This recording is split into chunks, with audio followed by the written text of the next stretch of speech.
Hey guys, Ben Labadie here, and I'm with Henry Svec as usual. And this is Business Entrepreneur Weekly, where we talk about local issues affecting business and global issues that we have to actually talk about now because all the things happening globally are happening to us locally. So we're going to talk about a few things. But Henry, good to see you back this week. I just want to run Yeah. through a couple things here.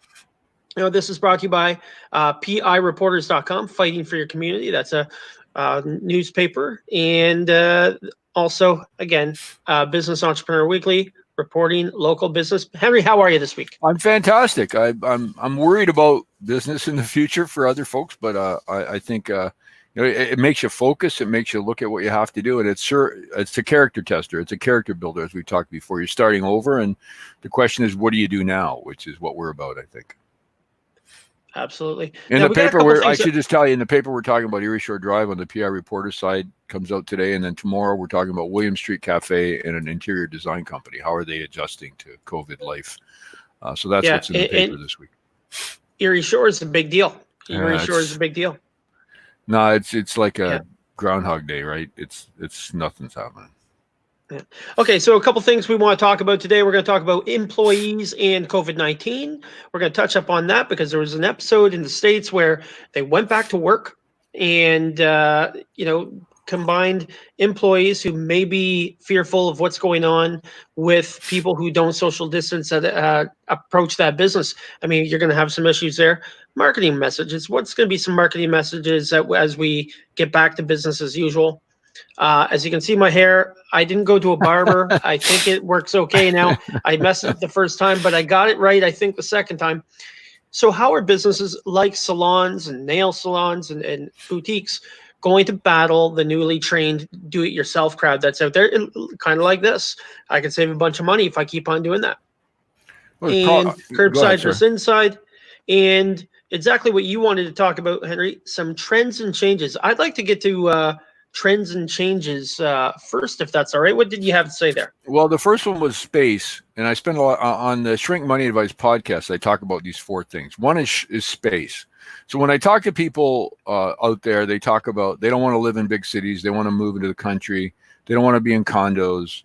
We were talking earlier about the 400 square foot Toronto condo. Do you really want to be on the 8th floor in a Toronto, high building with 400 square feet for $600,000? So we're looking at trends for space. People want to leave communities and go to communities like ours, perhaps be out in the country. What are the barriers to that? We can talk about that. And we're also looking in business on, say you had 10 acres and you wanted to put 1 acre lots on it. So people could build a house, they could have a small garden, they could even have chickens, they'd be out in the country, they'd have their space. That is what people are now talking about. So space is going to be a huge, I don't think that's ever going to change now. I think we're moving back to that issue. The second one is self-sufficiency. People doing more, you mentioned your haircut, but also growing food, chickens.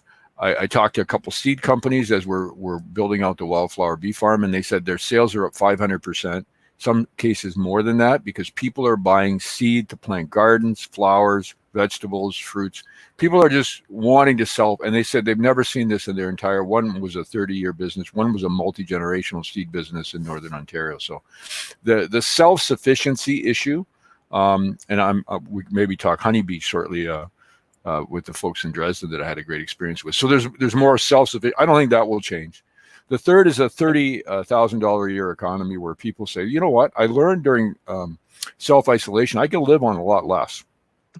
So I'm going to really value when I go out for dinner or when I get takeout or whatever, but I'm going to keep cooking at home, or I'm going to do things that don't cost a lot. We're going to get out of the house. We might go to the Erie Walk or wherever we'll go, but we're going to do other things within our community. So there's going to be, I think, a realization you don't need the amount of money you thought you needed to survive. And the fourth one linked to all of this is priorities. This has really made us look at what do we value in life. Today, there was a report out of Quebec that said many seniors died of malnutrition and dehydration in nursing homes.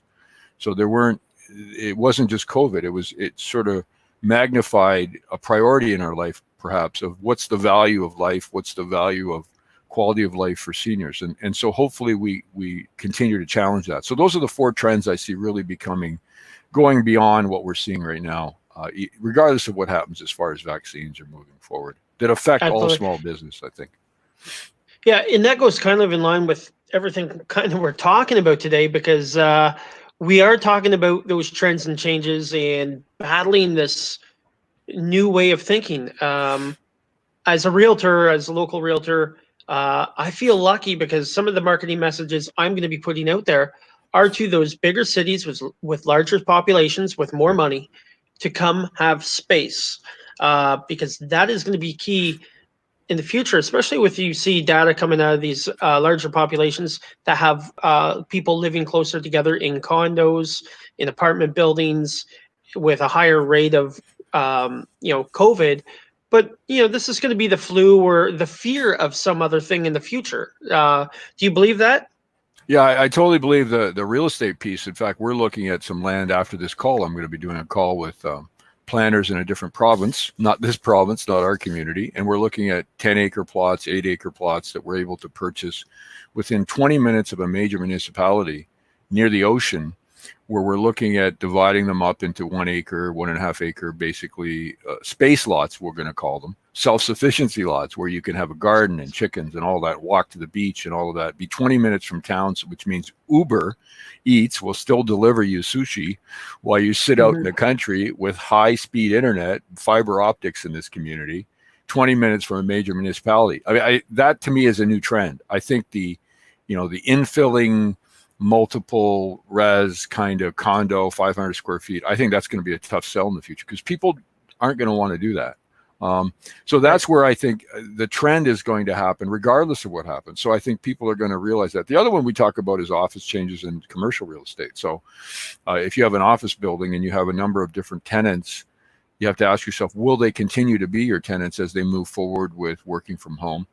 And then on the other side, how are people going to escape? So in other words, what are going to be ways for people to blow off steam that fits within this? Because we're seeing, they're saying escalated statistics on divorce, issues of marital couples, child issues, parenting, all kinds of stresses. So how are people going to relieve their stress if they're going to be within their home or community? And one of them is going to be, not traveling on cruises anymore. I mean, would you take a cruise, Ben? If someone gave you a free ticket, would you take a cruise?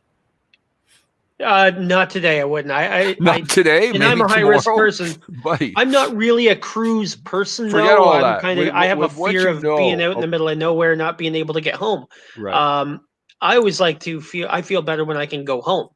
Right. So if I was into cruises, I might take up that. Like I'm looking for flights. I wish we could get out of here. So I'm not really fearful of an airplane.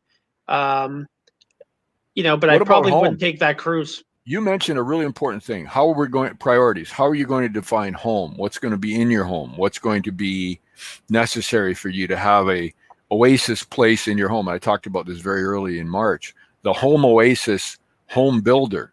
So someone who can come in and make your home more of an oasis. We talk about honeybees. Urban beekeeping is becoming, pretty significant. Different things you can do in your home inexpensively to be able to take care of what's happening as far as what you need in your home without going far, without taking that kind of step. So this is where home builders, landscapers, I think, if they start moving in that direction, that's a huge opportunity, as well as beekeeping, which we can talk about.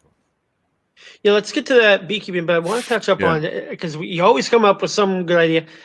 Are you going to see more home oasis consultants? Yeah, people coming up. Home oasis consultants, people that go and say, hey, this is what you can do to spice up your home so that you have an entertainment value to it, kind of like you were talking there. Because you're going to see, consultants for everything. Well, if you have land, let's assume you live in a subdivision and you have land. The key would be not only the oasis part, but self-sufficiency. So I've tried to talk one person that hasn't quite done it yet, who's a young entrepreneur, to say, look, you should start this thing where you'll come into someone's house, you'll plant all the vegetable gardens, you'll make it beautiful and stuff. You'll take care of it like a regular land for a reasonable price, but you have to be fair. You have to earn a great living too. But people will be able to have their own produce and not have to go out and hoe the weeds if they don't want to. You have different levels. You might just come in and plant it. You might come in, plant it, and maintain it. You might plant it, maintain it, and harvest it, and then just put it on the front step. Say, I just picked your cucumbers this morning. Whatever it takes to meet the need. And here's the thing about listening to your customer. The key will be, are you receptive as a landscaper, as an entrepreneur, to listening to what people want? So you might have a great idea, and we've talked about this before, but who cares? If people don't want that service, it could be the best product in the world, but if people don't want it, it doesn't matter. So this is where all these new needs are opening up by homeowners and citizens, where they say, look, I want an oasis at home, but I also want tomatoes because I'm going to can tomatoes. I'm going to put up 52 jars of tomato sauce, which people used to do back in the day, and now they're wanting to do again. So how many tomato plants do I need for 52? Maybe I can't grow tomatoes. Maybe I can. I don't know, but you talk about consultants. I think there's going to be a real demand for landscape designers, builders, interior designers who can come in and say, okay, we're going to take that dining room. I was thinking of dining rooms today. Who uses a dining room? I mean, maybe you can change that dining room into something that is more product. You need a sunroom, that you can grow seasonal vegetables 12 months out of the year. You can do cold crops. Who knows? But I'm saying, I think there's going to be more demand. And on the other side, we have to talk about retraining. So if you're in a service industry and you can't work from home, what kinds of online training do you need to take to be able to move your skills to a point where you can benefit from what's happening? Absolutely. Okay, let's talk about the bees. I had I'll tell you a personal experience. BLB Honey in Dresden, Bria and Tyler. So we're doing the wildflower bee farm, and I've already ordered some bees because you have to have bees on a bee farm, and I lost my bees last winter, the few hives that I had. So I have an order in with them, and I started calling around saying, I'd like a few bees earlier because mine were supposed to come May 30th from Dresden. So I called different places, and I won't tell you where, but customer service is really, as you know, variable in all industries, right? So I finally got through all of them, and they never deliver. They're too far away, blah, blah, blah. So I called up BLB. I sent an email, and then I started talking. I said, look, can you guys give me a couple hives ahead of time? Because I'm dying to have some bees on the farm. And even though I know it's supposed to be May 30th, and they started working with me. They said, well, you're a little weird, but we'll try to do this, and we're not supposed to. And we have a few extra of our own hives we can bring out. And they brought 2 hives out to the farm last week. We're very nice about it. We did a fair price and everything, and I got some extra stuff too for the bees. So it's just customer service. They listened. Some of these other places were kind of laughing. You want bees? Yeah, right. We have such a demand. We don't know you. These folks were just nice, and they met the need. And I'll be a customer for life. They know that. And they're in Dresden, BLB Honey. Right near the river there. They also have a crappie store where they sell crappie gear and stuff. And I bring it, I don't invest in them or anything. I bring it up because of the service that they provided. And I think customer service today with what's happening, and it was the same when I went to purchase a tractor for the wildflower bee farm. I went to 2 dealers in Chatham. One didn't even send me a quote. The other one was very nice. I had gone last year, checked it out. So I ended up buying a Kubota. So I've got this great Kubota tractor on the farm, came Friday, and I have to wait till I get all the equipment to do the wildflower bee farm thing. But customer service, listening to your customer, following through on an email. Like, who doesn't respond to someone when they say, I really want to buy a tractor from you, and the guy says, I'll send you a quote, doesn't send a quote. Who does that? I don't care if you're selling, $50 worth of, salt for your jacuzzi. What does it matter? Mm-hmm. If you're in the business, treat your customers and you will have a great business. I just had some stuff done on the farm from a contractor that's helped me in the past. And it was a project we needed on the farm, but didn't need right away. But I knew he had some gaps in his schedule because of COVID. So he came out with his family member and they put up fencing on certain parts of the farm. Took about a week, and they were able to. And so you take care of people who have customer service. He also did a roof for me. So there's different, you try, if we can, you try to order those services now because, people, and you try to be fair. No one's, what works for you on price, and you work out a good price. Everybody's happy. And people stay working, social distancing and all that. But customer service in the end, regardless of which business we're talking about, I think will be even more important. It's not really a new trend. It's just a bigger trend. Customer service is key. And I'll tell everybody, I'm talking about BLB honey, and my contractor's busy. He doesn't need any more work, but I would bring him up too if he needed work, and you could call him. He'll come and do work for you.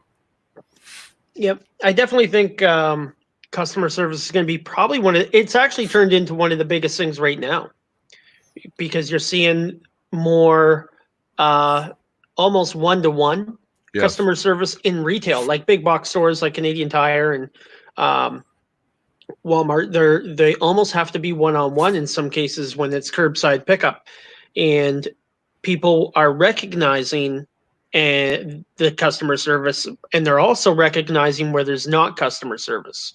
Right. And we talked about this last week a little bit about kind of that social mob that's going to develop for people who do not provide good customer service or ways about going things, cautionary ways. Well, think about the bee idea. In their business. With urban beekeeping, most people with a backyard can have a hive of bees. But most people are either afraid, don't know what to do, how to do it. And I haven't talked to the people in Dresden about this, but can you imagine if you could call up and say, okay, I'll take a hive this year. You can put it in my backyard. Tell me what plants to plant to help the bees. And say you pay $200 and you get some honey when the season's up. Maybe you get 10 pounds of honey or whatever. If your bees don't make it, you have to live that unfortunate sadness of that. But think of what your kids will learn around bees, watching what happens, become more involved. And there could be a bee rental service. There is one now for agriculture where they go in and they pollinate cucumbers or cherries or peaches or whatever it may be. But what if you could do a home bee rental? So you had a lot and by the way, urban beekeeping in dense communities is popular. So think about that business opportunity. So there's so many opportunities for the home oasis, the nature thing, the self-sufficiency, self-sustaining. I mean, there's a lot going on, and I'm pretty excited about that piece of it. But we have to work together to make that happen. Henry, do you think we're kind of doing a loop around? This whole kind of conversation reminds me, like, we live near North Buxton, a great area in I love Canada. Buxton. I love Buxton. And when you look at the history of Buxton, when they started kind of building out, you got a piece of land. Okay. And then you got that white fence. Yep. And you had a garden, right? So it was about self-sufficiency, living on less. And that's kind of what we're talking about. People having their home. That's where they live. They have their gardens. They're living on less. They're doing more for themselves, because we've come accustomed to the idea that we have to have more and more and more money.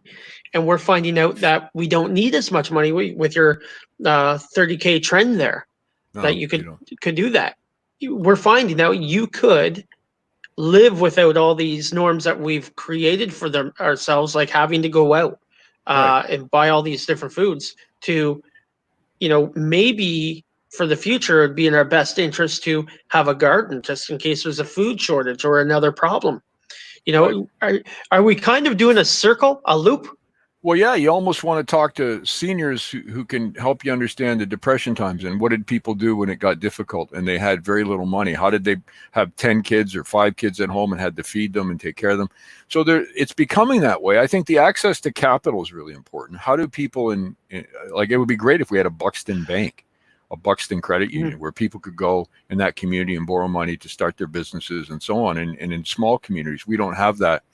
We have more centralized lenders and financial institutions. So sometimes private sector gets together. People like yourself, myself, me, lend money out. So you want to think about what people need to access that, to start that garden. Because for a garden, you might need $500.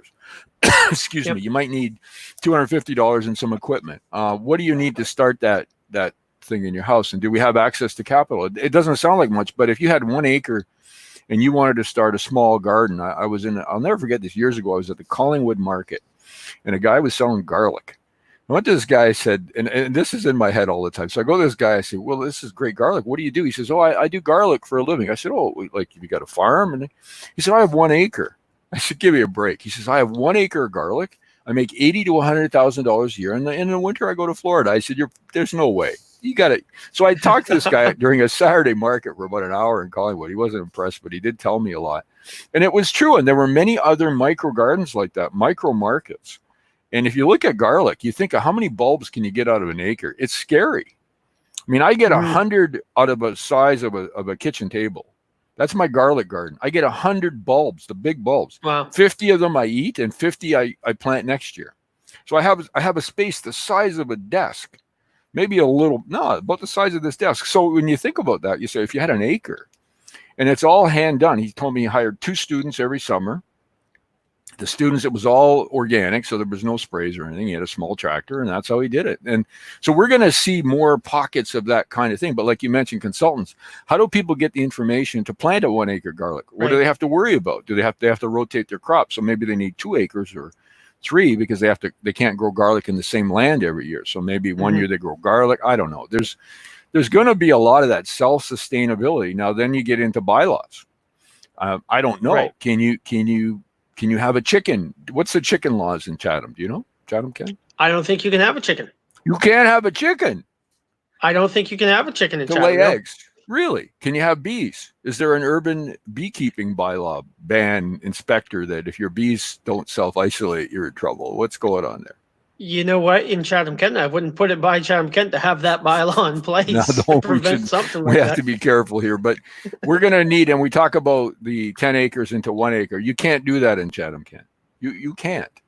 And so that is one of the reasons why in the work that I'm involved with in real estate, we don't do these projects in Chatham-Kent or Ontario. We do them in other provinces where they want people like us to show up and say, hey, there's 10 acres that have, has been on for sale for 3 or 4 years. We'll buy it. We'll do this. We'll do that. And we'll create this one. And we did in Nova Scotia. We brought in 1,000 loads of crushed stone, and we moved 2 drains to build 3 buildings. And it took us a month to get them severed. Mm-hmm. A month. Do you think we're going to have to adapt? Like, we've created all these bylaws as, adapting to how we as humans have gone about things. Yeah. Do you think we're going to have to start peeling some of these away as things change back?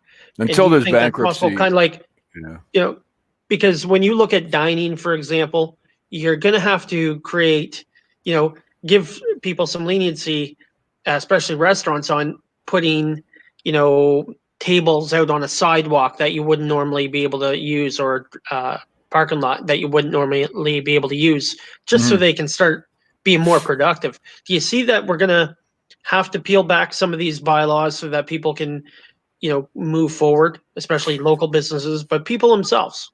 I have a great deal of confidence in small business and entrepreneurs and one-person businesses. I have zero confidence in politics because you don't see, unless there's a bankruptcy in a municipality, I don't think you're going to see a rewriting of those bylaws because there's so many layers and so many self-serving levels of administration and politics that they can't allow it to change. So I'll just quickly, we saw being in small business and you live in that world, and then all of a sudden you see something in politics. So what they said, as you probably know, they're doing a study to see how better they can manage the theater during this time of crisis. Mm-hmm. Now let's think about that for a minute. Of all the needs we have in our community, do we need to really do a study about the theater? Like, come on. Like, there's no focus. There's no intensity. As you know, in small business, if you lose focus, you're done. And this is something I struggle with a lot. In municipal world bylaws, it doesn't seem to be a long-term thinking process about what are the long-term implications of this. So when the province came out and said, back to real estate, that you should allow, garden homes or secondary homes, every municipality was allowed to interpret that and create their own bylaws. And what they did in Chatham-Kent, and I'm happy to be corrected if I'm wrong, but I read this not too long ago, you cannot build a duplex unless you're on sewage and city water. So you couldn't take an acre and build a duplex, which would be a very large duplex to allow social distancing and space, but make it economical for seniors, which is one of the areas we looked at for Chatham-Kent, and do it on an acre of land, because it's not allowed in the country. So you can't take 10 acres of land in the country and turn it into 10 really nice seniors' homes where a person can live and share care with 9 other seniors when they live in their own small home out in the country. You can't do it. So those opportunities stop, right? So I think, and I don't see them changing. I saw recently, 2 days ago, Elon Musk of Tesla, out of California, out of a county, there that had a bylaw in place that they were going to keep on social distancing, not allow anybody to go back to business, which would include the factory.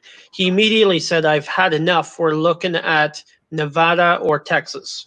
Now, one thing in my mind is, how do we get on a trend of, wooing Tesla as they're trying to move somebody? Well, Which, Hank it and Ben can't do anything. I don't know. Well, you know what? I think, there's always a marketing opportunity. Mm. And I always believe that, especially in these situations, your municipality, your business community has a chance to come out of this a leader, right? Man, And, you are you know, really drinking the Kool-Aid this morning, Ben. Let me yeah. write that down. But what I'm saying is that if we get on top of moving and making some changes as a municipality, Mm. we can, either allow some of our businesses to get an early jump on things, uh, have other areas look at Chatham-Kent. For example, with this Elon Musk Tesla thing, you see a couple of areas in the States doing it. Okay, well, come here. Kind of like they did that Amazon thing.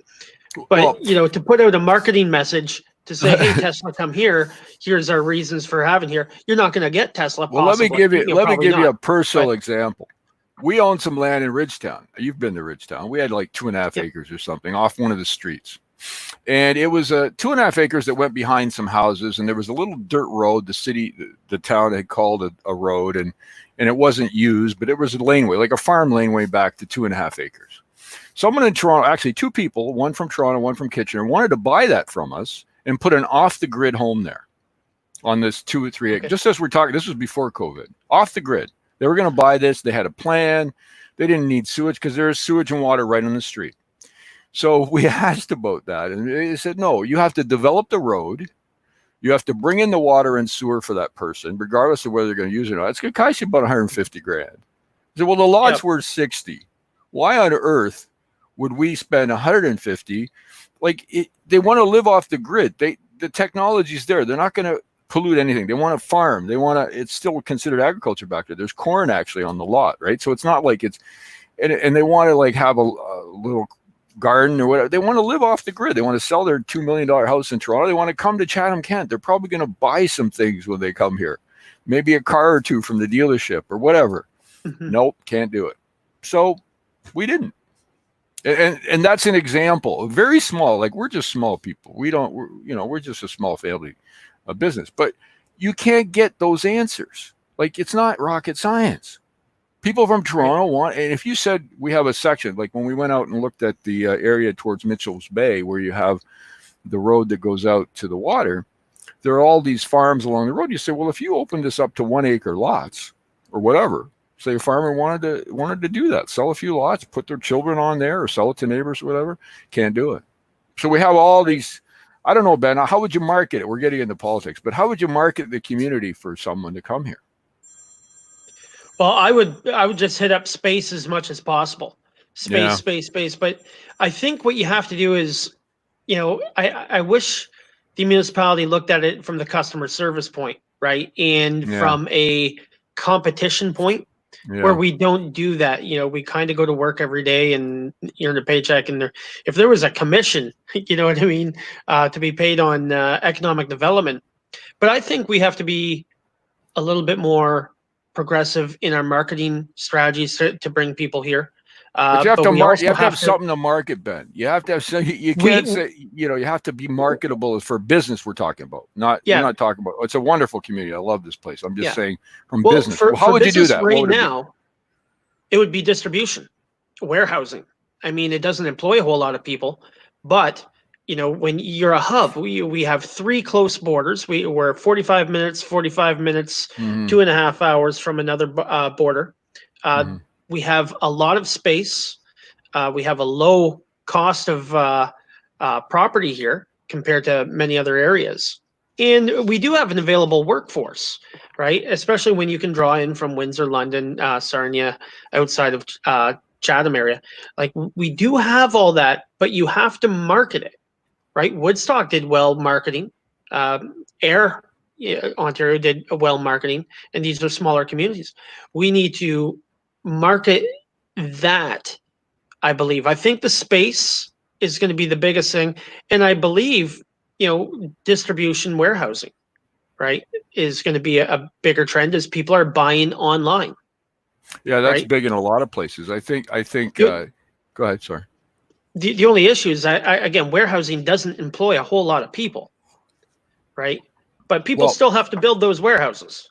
the most important thing I think government can do is get out of the way. And this is the problem we Right. have in our community. They need to get out of the way. Someone asked me about economic development once, and we're talking openly. It's a free country. You asked me what I thought. And Penelope, it's bad for the community, but great for my family that I didn't get into politics, and I have no wish to ever get into politics ever again. So what I'm saying is not politically motivated, because I will never run for any political office ever again. But here's the deal about economic development. So they were going to go out and help the community. They keep doing that. And I said, okay, I have a number of businesses and I know a number of entrepreneurs. Send me the resumes. Who are these people that are coming out to give business advice? Have they ever run a lemonade stand? Have they ever been in business? We're not giving you those resumes because we don't want to give you those. Well, why would I waste my time? Why would I advise an entrepreneur that I'm working with to sit with someone who's never been in business, who doesn't have a clue? We have the most bloated economic development department in this country. They don't do anything. They do a correlational study. So if a company comes in, they show up for pictures and they say, it's because of us. Well, show us the data. There isn't any. So when you talk about, I think they're going to start cutting services and cutting summer jobs. And as what happens, people who really need their jobs are going to be cut. But people who make $100,000+ a year, there isn't anybody on that cut list. So leadership doesn't exist. It's better if we just not talk about politics. Let's just focus on what we can do today as businesses, because we can't change this. This is something people do. It's motivated for different reasons, and this is why we are where we are. But despite all that, as you say, we have some incredible opportunities in this community. If business is small, I'm talking small businesses, entrepreneurs, restaurant owners, people like BLB Honey in Dresden, can do incredible things. Just stay out of our way. Don't bother us, government. Absolutely. All right, let's talk about battling the newly trained do-it-yourself crowd, the DIY crowd. We talked a little bit before about how businesses are going to kind of cope in that. I'm pretty sure, and I just use my haircut for an example. I've messed it up already. Mm-hmm. I've done my mess up. I've done my learning, and with my girlfriend. What did you call that haircut? Hang on, tell them again. What did you call that haircut? It's called a faux hawk. It's called a faux hawk, like a fake mohawk. Is this a Chatham-Kent thing, or is this like around the world? It's an around the world thing. Many people have. I've had this kind of style for, I think, about 6-7 years. But a lot of people are learning to do things on their own. Yeah. And they are getting to have experience in doing that. So they're getting by the screw ups, and then they're learning how to do it. Yeah. And this is not, I don't think it's good news for salons. So anybody that's learned how to cut their own hair, combine that with a little bit of fear of going out, and you've lost a customer in that space a little bit. For a while. Let me ask you this. Can you do a virtual cut? What would that look like, Ben? A virtual cut? A virtual cut? Crazy idea. Let's say you got the scissors out and you had a live stream with a stylist who talked you through it. What would that be worth for you money-wise? Would you pay $5 for that? I think you would pay $5 for it. I mean, to get to this point, you're watching YouTube videos, and if you look up a haircut, how to cut your own hair on YouTube, look at the views on those. Here's my point. What if I was a hairstylist, what if I had 10-minute appointments to advise, call it pre-cutting advice, Hank's pre-cutting hairstyle advice. So you go on and you book a 10 o'clock appointment, and we get on stream somehow. You get the scissors out, and I say, okay, because I get you to turn around. I look at your hair. I check it all out and have a rating system. I might link you to a video that I created on cutting that kind of a faux crazy cut you got going there. And you pay $5. And then you might not do that again, but it suddenly opens that stylist to people around the world who are getting haircuts. Doesn't matter where you are. So you're still using your expertise as a hairstylist, but you're not right in there. I don't know if that makes any sense, but you don't have the real estate. You're not paying that fee for the chair. And there'll only be a few people who are able to link technology with it, but that's maybe the next level of hairstyle. I don't know. Well, I definitely think more and more you're looking at people looking for information, looking for knowledge, looking for experience, and a little bit of guidance to get them through Right. whatever they're doing. Right. And that goes for a lot of home renovation projects. If you see right now, people are doing more of their own home renovation projects than they ever have. Mm-hmm. Right? They are at home. They're painting when they've never painted before. They're doing cupboards and bathrooms, and they're learning it all. And they're doing a lot of it by going on YouTube, asking friends, asking others who have done it. So those little tiny services, kind of that little guidance, even at micropayments of $5 and $10, I mean, those can add up, Well, right? it's the And then same you with a can, contractor. If you can have a contractor go online live and talk you through a project and say, okay, I'm going to work with you. I'm going to be your advisor. I'm not coming into your house. I'm not going to touch a hammer, but I'm going to talk it through because you have skills. I could never do this. I have to hire people. I have absolutely no skills. But if you have skills, sounds like you do, maybe you just need a carpenter or someone to talk you through it. right. I mean, electricity and stuff we can't do because it's dangerous and you're going to need a person to come in and do it. But I think those kind of opportunities are going to be there. They'll still be the traditional, but I think there will be an opportunity for this kind of thing. So I don't see it as a battle. I see it as a fair help in that new trend. Because even though you might be good at something, there has to be an intersection between availability and cost. So, I'd have to be pretty hard up if I tried to fix something that's leaking at my house because I have no skills. Right. But if I can't find anybody and there's water coming other than turning the water off, what am I going to do? So if there's an access to a professional live, that would be very helpful. Absolutely. And I guess, some people are going to look at it as battling the newly trained, and some people will look at it as the opportunity. Where are you going to fit into this new world of, there's people doing things on their own. Yep. I'm still trying to sell that to them. I mean, in real estate, people can sell their own home. They can sell their own property. Yeah. Sometimes they're successful. Sometimes they lose out on a lot, right? But a lot of the times they try to do it on their own, and that's okay. And people are going to be trying to do things on their own. Sometimes they'll go back to the business or whatever, say, okay, tried it, didn't work out too well. That's going to be a lot of that. Well, I can tell you, there's going to be a lot of. Go ahead. Sorry. Go ahead. But there, new businesses develop out of that need and desire, and the people that are doing it on their own, because they still need guidance. They're still looking for that guidance, and they're still willing to pay a certain amount for a little bit of good advice. I think that's going to be a key. Well, my son developed airrealty.com in Nova Scotia, where people list their house, but the buyer has an agent. So there's Right. still a need for a professional, but you don't get that other piece. And it's a new niche kind of in that market that's starting to develop. So there's versions of expertise, like I said, where an expert or a real estate professional will give you advice, but maybe not do the entire thing for you.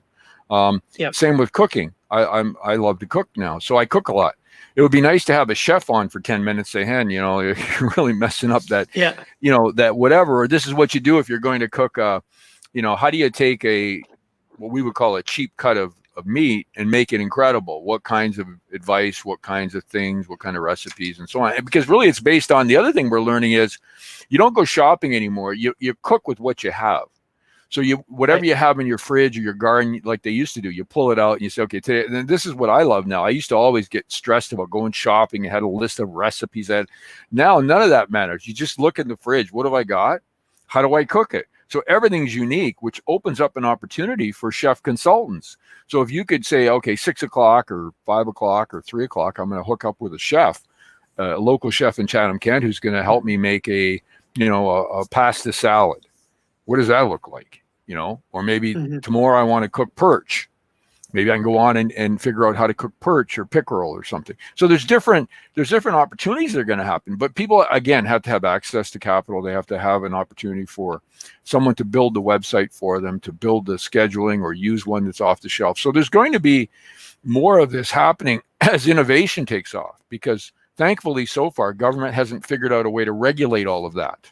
Now, they're probably going to be thinking about it as revenues stop. But if you wanted to start an online help service for real estate, I don't believe you have a lot of permits you need, do you, Ben? No, you would. You'd be able to kind of start overnight, just with an advice And that's what I think you're going to see a lot of. You're going to see really big changes in real estate, I believe, out of this. Um, that's one thing, you know. And how do you get on top? The key point for here or for this time is how do you create the trend? Go with the trend, be on top of the wave, versus following later and fighting the changes. You're going to see a lot of people fight changes, Well, right? listen to what the people are saying, and this Yeah, kind of pressure has made automatic behavioral change. So, we talk about health prevention. We've talked about this before. We're not quite there yet as far as people realizing the only real battle I have against these kinds of diseases is how I take care of myself. We haven't come to that recollection yet. We're looking for vaccines and social distancing. Pretty soon people are going to say, look, if you do X, Y, Z, you still may get these kinds of outbreaks, but you're going to be healthier. You're going to survive them better. So we haven't gotten to that yet. But when it happens, people start to listen. New innovations will happen. And that's where you have to continually listen to your customer. You have to look at what's happening around you. Micro businesses are becoming very important. We used to talk about global businesses and exports and all of that, imports. It's going to be your community. Your community may be Chatham-Kent, it may be the town of Blenheim or Erie, or it may be your street, where you can have a reasonable business just taking care of the people on your street. And I don't know what that would be about, but there would be an opportunity for that. And I think there's some incredible opportunities in seniors home care, and we've talked about this before, and other opportunities that you could take care of with 20 customers. Or maybe 100. So right. you don't need to worry about exporting to the United States or developing franchises. You can do it right in your community. And that's where it's going to take the innovation of the individual who's going to do this on their own. They're going to say, 10 people have called me up. If we talk about BLB Honey or the seed company I talked to, I've talked to 4 seed companies or 3. I'm talking to one at 9:00 today. And so the question will be, well, how do these people get their seeds? Maybe if a person has 5 acres, they can grow enough wildflower seed to make, because wildflower seed is kind of pricey. How do you grow things that people can then purchase from you in a small micro level? And I would love. I mean, I don't need it now because I grow my own garlic. I would love it back in the day if they had a garlic a month club. Every month I got 2 bulbs or 4 bulbs of garlic in the mail, and it said what it was and where it came from. And like, you can get garlic. My garlic is from Nova Scotia via Europe. So when I was at the Halifax market, and they actually had a garlic vendor who had garlic from every country in Europe. I didn't know this. Every country in Europe has their own garlic.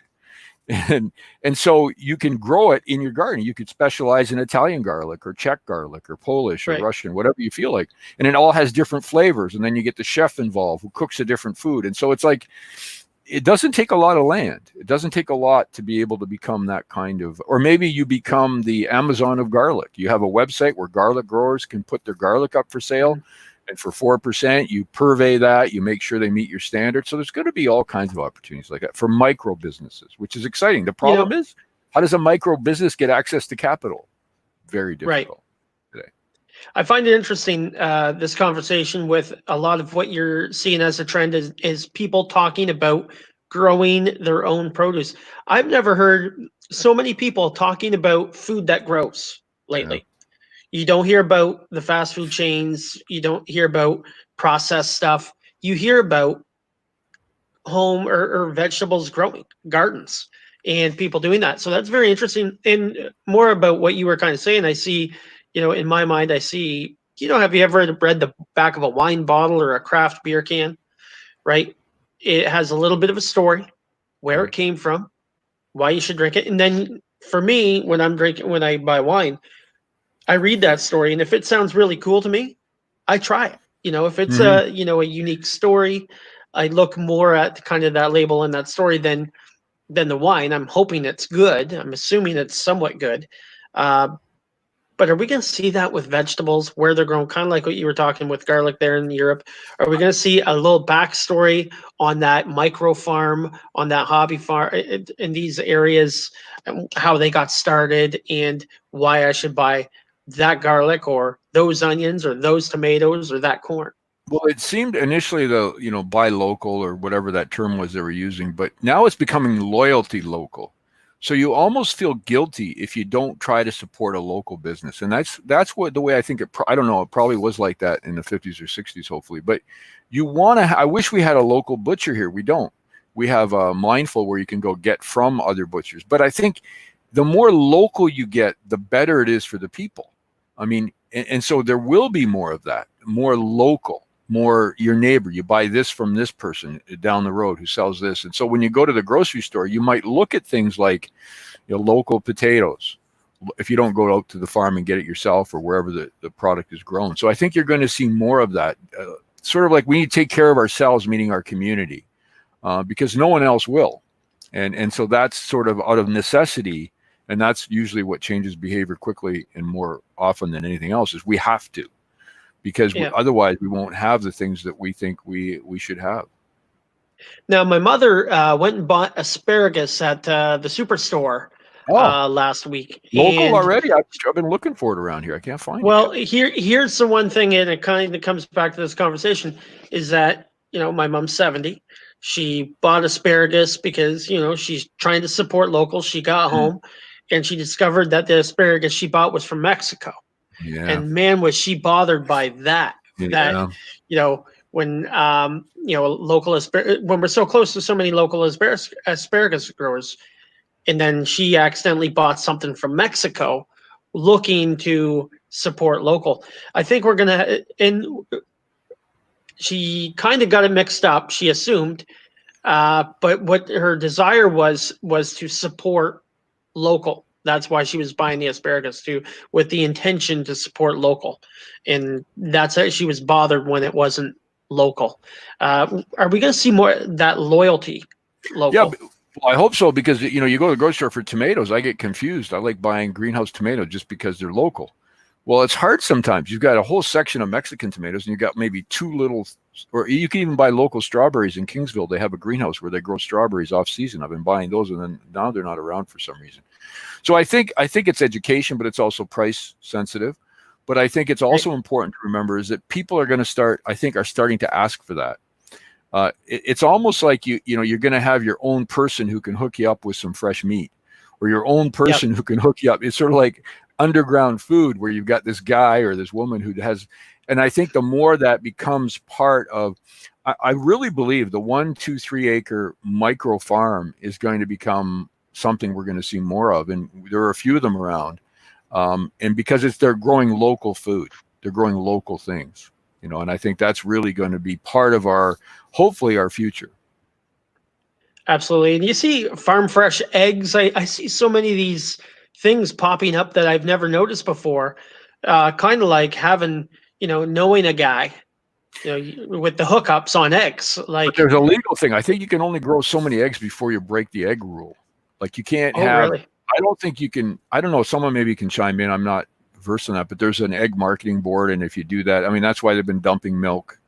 They've been dumping different products because you can't just go out, put a sign up and start selling eggs and so on. I don't know what the rule is on how many or what, but we need to give people the chance for more choice. And I think the market will take care of itself. But certainly if people have a green thumb or into that kind of thing, it's time to really get started and look at your lawn or your land and decide how you can maximize the inputs on that.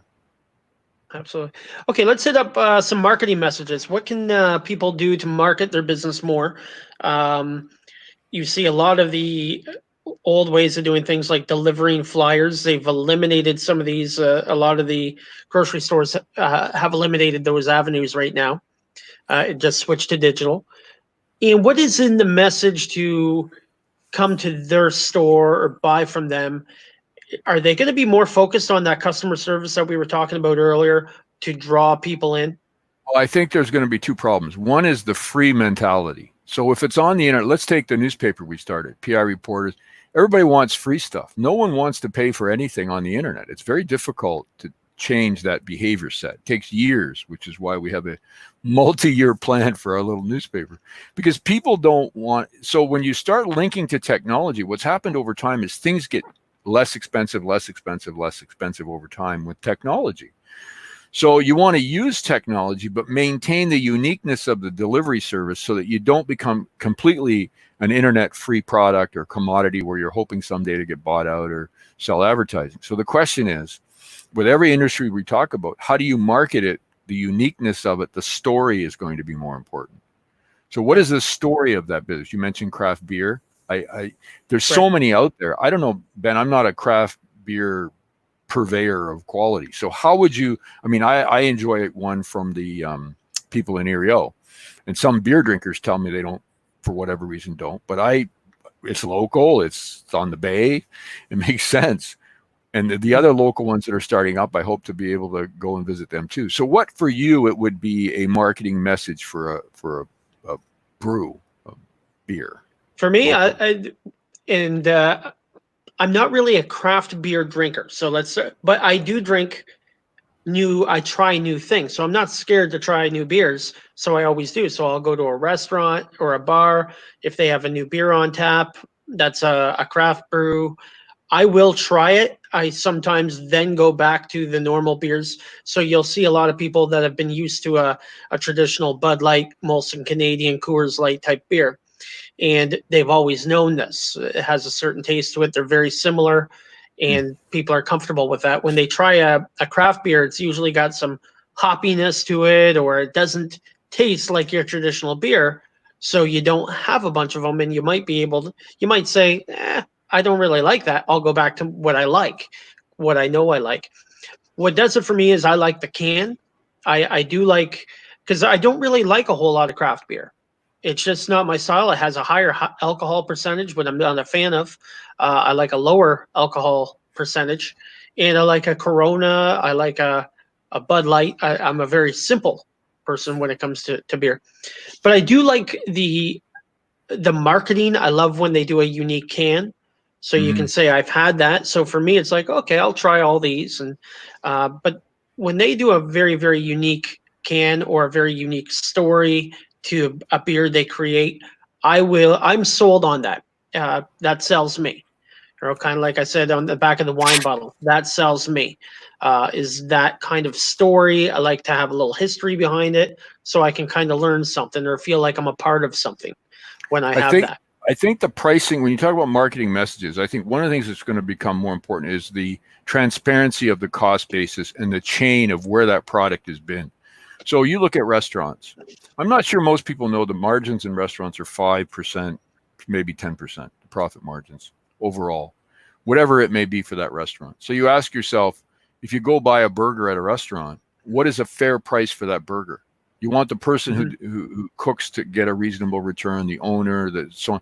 So we're going to need more transparency, because I think there's been a disconnect. If we want to buy local, we need to understand that, to get a basket of strawberries down the road here at Pardo's is different than going to the grocery store and buying one from Florida.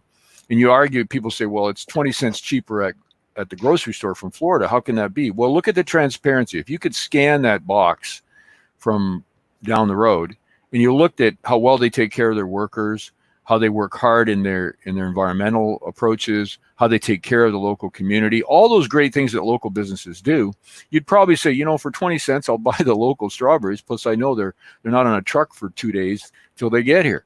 So there's different transparency levels in every service. And I think we need to become there needs to be more of that technology base so that you can then make a decision on buying that real product that's in front of you. What's the chain of that cabbage you're going to buy? I'm cooking cabbage tomorrow.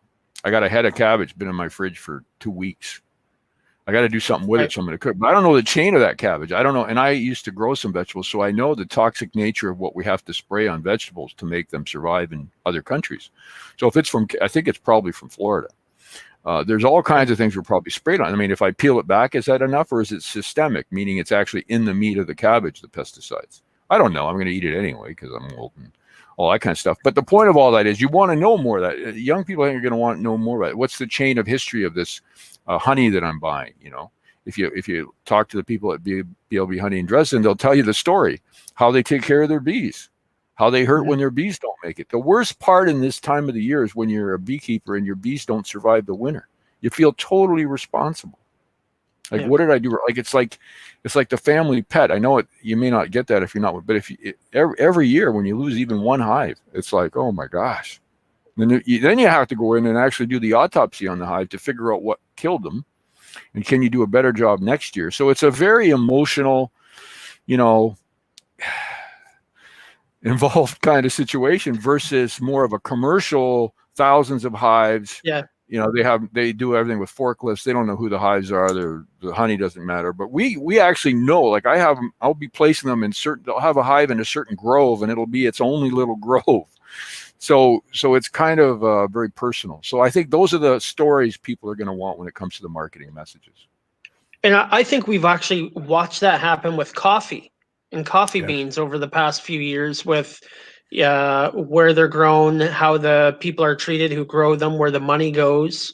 And, especially I think, when you have young kids, children doing your coffee beans, these bigger companies were shifted towards going to different farms and buying from different, and then having to have that story of where that coffee bean came from, and that it was a healthy environment and the people were treated well. And then you saw new coffee startups explain, we're not like the bad guys, Mm-hmm. supporting child labor and stuff like that. So Well, there'll be glimpses of stories, like the contractor who was here doing the fencing. He became my contractor for life because 2 years ago, we had to prepare a building in Niagara Falls for a new tenant, and we had to get some HVAC stuff done, and it was around Christmas. And for a week leading up to and after Christmas, this man volunteered to finish the job so the tenant could come in on time, on budget, on time. And okay, so I'm sorry. This is anybody could have taken a week off, and everybody would have understood. But he said, no, I want to do this for you because I know this tenant, and it's a very important tenant. I find work for this guy now. I tell everybody about him, and I just have to give him the one line. He did a job for me at Christmas. That tells the whole story, right? He did it on time, on budget, and he's very skilled. So unless it's regulated by government, he can probably do it for you. A roof, a driveway, fencing, renovate a kitchen, do an addition. He has all those skills, and he knows how to work with municipalities. He gets permits, all that kind of stuff. He's my guy for life. And if I just told you one line, you'd hire him too. And those are the kind of messages, I get. I have someone come to clean my house, and this is how they handle the COVID issue, or whatever the service or product may be. I think it's going to be the one-line marketing that really is going to build a business today. You think testimonials are going to be huge? They're already huge. But moving on, like we talked about, I have a person, or this person did something for me. We're into that, not as much big box anymore. Yep. We're going back local. Those testimonials are going to add up. I think stories, testimonials, we think might be a little fake, but when there's stories that really have depth and truth to them, and who you're getting it from, it's like my business advice idea. Most people that are selling business advice, they're not worth listening to because they've never been there. Just because you have an MBA doesn't mean you've done anything. It means right. you accomplished what you had to do to get that degree, but it doesn't mean you know anything about a business in Chatham-Kent or whatever. So you're going to look at who is the person who's sending that message, and what is the purpose of that message. In my case, I'm very selective. When someone asks me, who's someone who can help you with a website, I'm very selective, and I tell the experience. I'm just telling you my experience. I'm not telling you to hire this person. I'm just telling you the good experience I had with this person and why it was good for me. It may not be good for you. I suggest you check them out, blah, blah. But I think there's going to be more of that happening, where people have advisors are sort of people who then tell them who they have used for different projects, whether it be any professional or service or product. I always ask. I have a few key people I can ask for different things, and what do you think about this, or what do you think about that, and then able to then finally make the decision myself. But I think, yes, that'll be very important. Awesome. All right, Henry, we are approaching the 1 hour mark of another week of Business Entrepreneur Weekly. I hope everybody who's watching kind of enjoyed the conversation. I think every week is a good conversation with you, Henry, and we solve a lot of the world's problems, don't we? Well, we did focus a little on stuff we can't control, like politics. So let's leave with a very good point. Just say, focus on what you can do today in your business, in your profession, in your self-development. Focus on what you can control. Look at the rules. Of course, you have to follow the rules, whether they be bylaws or regulations, whatever you're dealing with.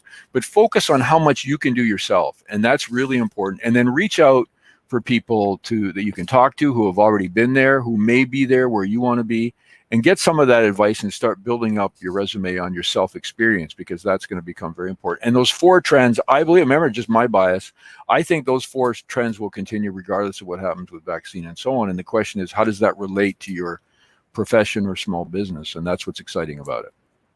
Awesome. And again, this show brought to you by PIReporters.com, fighting for your community. And again, this is Business Entrepreneur Weekly, reporting local business. And this has been fun. And we will see everybody again next week. Henry, thank you very much. Thank you guys all for watching. And if you comment later, we'll be able to maybe put some of your comments and questions up on the next show. And every Monday morning, 7 a.m. Talk to you guys soon. Take care. Bye-bye.